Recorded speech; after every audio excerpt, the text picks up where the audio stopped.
Hello everyone, कैसे हैं आप सब। I hope you all are doing great. तो चलिए आज मैं आपको आनंद आशुलिपि मासिक पत्रिका प्रतिलेखन संख्या 14 से हिंदी डिक्टेशन लिखवाने जा रही हूं। तो चलिए शुरू करते हैं। 5, 4, 3, 2, 1 रेडी स्टार्ट।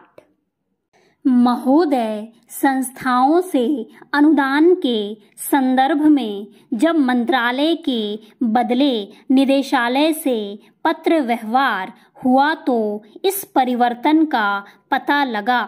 संभव है इसलिए इस वर्ष हिंदी प्रचारार्थ अनुदान का स्वीकृति में इतना विलंब हुआ हो।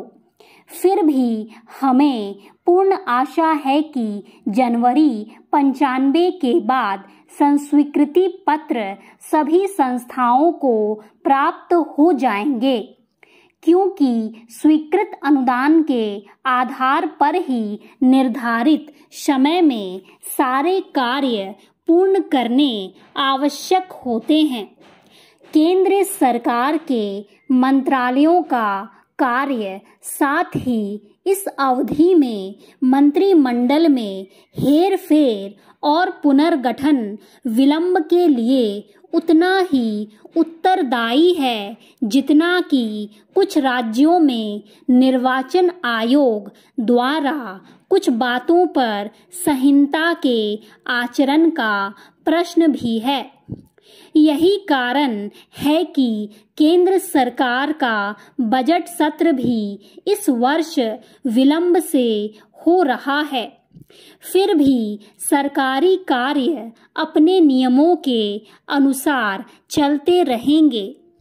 हम फिर विश्वास प्रकट करते हुए कहते हैं कि हिंदी प्रचार संबंधी अनुदान स्वीकृति पर कुछ परिवर्तनों से कोई विशिष्ट परिणाम नहीं होगा, क्योंकि हिंदी प्रचार राष्ट्रीय कार्य है, वह सदैव चलता रहेगा और इसके लिए केंद्रीय सहायता भी प्राप्त होती रहेगी।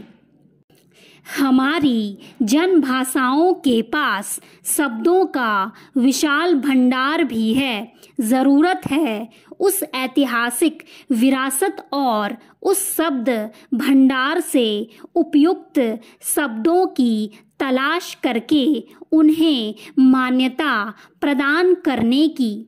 मुझे लगता है कि ऐसा करके हम अपनी राजभाषा को सही मायने में व्यवहारिक भाषा बना सकेंगे।